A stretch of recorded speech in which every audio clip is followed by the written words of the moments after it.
नमस्कार दर्शक बंधु। आज मैं गोटे बहुत बढ़िया टॉपिक ऊपर डिस्कशन करुँची आपण को ये टॉपिक टी विषय जन देवाई ब्लॉग टे तैयारी करुँची। टॉपिक टर सारांश हूँ जॉब कंसल्टेंट।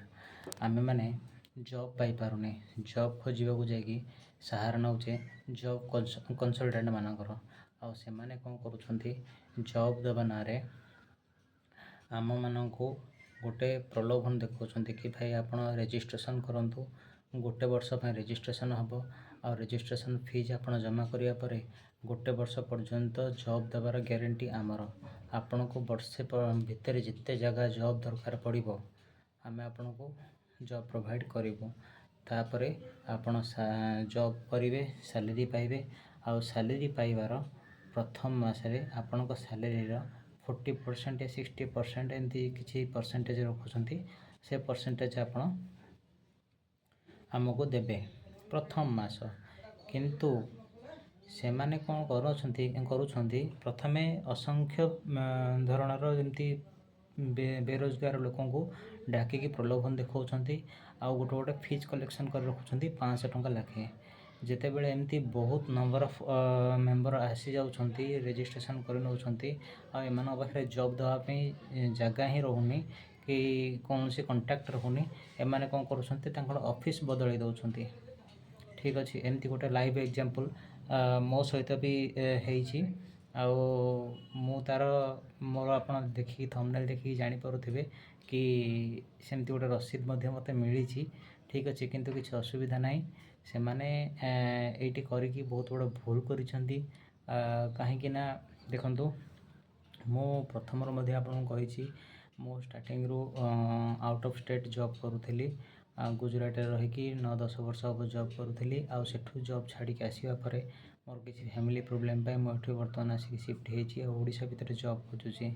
जॉब खोजा भितर मते एमती नुह कि जॉब मिलेनी बहुत जगह जॉब मिली किंतु मते सैटिस्फाई कला भरी जॉब मिलेनी कहीं आउट ऑफ स्टेट बहुत भल सैलरी मिले आठी ओडिशा बहुत कम सैलरी मिले से मु देखिली ठीक अच्छे गोटे जोड़े जॉब कंसल्टेंट पाखे आम रजिस्ट्रेशन करके रखि जदि किसी भल ऑफर आसी जाए ताहले आमे करंट जॉब को स्किप करनबा आ सेठिकी चली जिबा।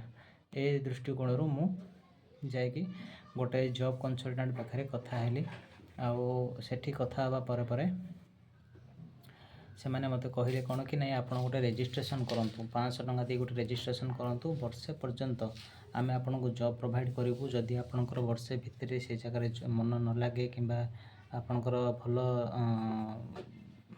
काम कर इच्छा न हुए आप चेंज करने को चाहते आपण को चेंज कर दबू। ठीक अच्छे आप अनुमान करूँ मु एप्रिल मास हाँ मार्च कि एप्रिल मसरे मुझे जाइली सेठिकी जाकि सेठी रजिस्ट्रेशन करके आसती से कहते 4 दिन भितर आम आपको जॉब प्रोवाइड करूँ बहुत गुरे कंपानी कंटाक्ट दबू सेठी जाकि आप इंटरव्यू देवे इंटरव्यू जेकोसी जगह गोटे बाजिज आपणकर जॉब कन्फर्म हो किंतु 4 दिन जगह 1.5 मास है एपर्यंत जॉब एम दबार ना गंध ना तेणुक मुझे भिडटी आपको कहूँ कि भाई बेरोजगारी बहुत अच्छी आउ जॉब आपण टैलेंट हिसाब रे निश्चिंत भाव मिल जाव।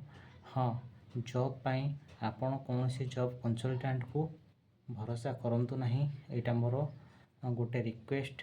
हाँ जदि भरोसा कर ऑनलाइन प्लेटफॉर्म उपर भरोसा करंतु हो गला इंडीड वर्क इंडिया बहुत गुरे साइट अच्छी प्रोफेशनल साइट सेठी कंपनी माने डायरेक्ट रजिस्ट्रेशन करती जॉब पाई आ से भली जगह आपण निजर जो रिज्यूम अच्छी ताको अपलोड करके ट्राए करूँ जॉब पाई वर्क इंडिया सब गोटे भल साइड। ठीक अच्छे किंतु एमती कौन से जॉब कंसल्टेंट पाखे जाकि रजिस्ट्रेशन फीस देकी निजर पैसा बर्बाद करंतुनी। से माने कौन करुछंती आपण को रखिए पुणी आहरी 10 जन 50 जन को रखिए 500 टंका लाखे रखिकी जिते बड़े बहुत गुरे एम्प्लॉई पाखे होइजिबे किंतु से जॉब प्रोवाइड करें। फ्रेंड्स आपण मैंने भी जानते कि ओडिशा रे जॉब मिलू नहीं ओडिशा रे एते बड़ संस्था नहीं कौटी कि ओडिशा रे जिते सब बेरोजगार लोक अच्छा से जॉब प्रोवाइड कर। ठीक अच्छे एमाने बहुत फ्रॉड करुछंती फ्रेंड्स बहुत फ्रॉड करुछंती ଆଉ ଆପଣ ଭାବି ବି ନଥିବେ ଏଭଳି ଭାବରେ ଫ୍ରଡ଼୍ କରୁଛନ୍ତି। ଯେତେବେଳେ ବହୁତ ଗୁଡ଼ିଏ ଲୋକ ରେଜିଷ୍ଟ୍ରେସନ୍ କରିଦେଉଛନ୍ତି ତାଙ୍କ ପାଖରେ ବହୁତ ଗୁଡ଼ିଏ ପଇସା ଆସିଯାଉଛି, ଏମାନେ କ'ଣ ଭଡ଼ାରେ ରୁମ୍ ନେଇକି ରଖୁଛନ୍ତି ଆଉ ସେ ଜାଗା ଚେଞ୍ଜ କରିଦେଉଛନ୍ତି। ଭୁବନେଶ୍ୱରରେ ସପୋଜ୍ ବାପୁଜୀ ନଗରରେ ଅଛି, ବାପୁଜୀ ନଗରରୁ ଶହୀଦ ନଗରକୁ ସିଫ୍ଟ ହେଇଯିବେ, ପୁଣି ସେଠି ଗୋଟେ ଲୋକଙ୍କୁ ସିଫ୍ଟ ଆଉ ଗୋଟେ ଅଫିସ୍ ନାଁରେ ଅଫିସ୍ ଖୋଲିଦେବେ, ସେଠି ଆହୁରି ଗୋଟେ ଲୋକଙ୍କୁ ରେଜିଷ୍ଟ୍ରେସନ୍ କରିଦେବେ, ପୁଣି ଆଉ ଗୋଟେ ଜାଗାକୁ ସିଫ୍ଟ ହେଇଯିବେ।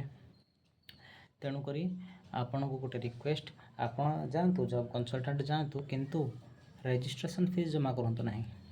ଗୋଟେ କଣ୍ଡିସନ୍, ଭାଇ ଆପଣ ଜବ୍ ଦେବେ ଯଦି ଆମେ ଆମ ସାଲେରୀର 40% 60% ଯାହା ବି ଆପଣ କହିବେ ଆମେ ଆପଣଙ୍କୁ ଫାଷ୍ଟ ମାସର ଦେବୁ, ଠିକ୍ ଅଛି। କିନ୍ତୁ ଏ ଫାଷ୍ଟରୁ 500 ଟଙ୍କା ଲେଖାଏଁ ଆପଣ 1000 ଟଙ୍କା ଲେଖାଏଁ ରେଜିଷ୍ଟ୍ରେସନ୍ ଫିଜ୍ ରଖୁଛନ୍ତି, ଏଇଟା ପସିବୁଲ୍ ନୁହେଁ।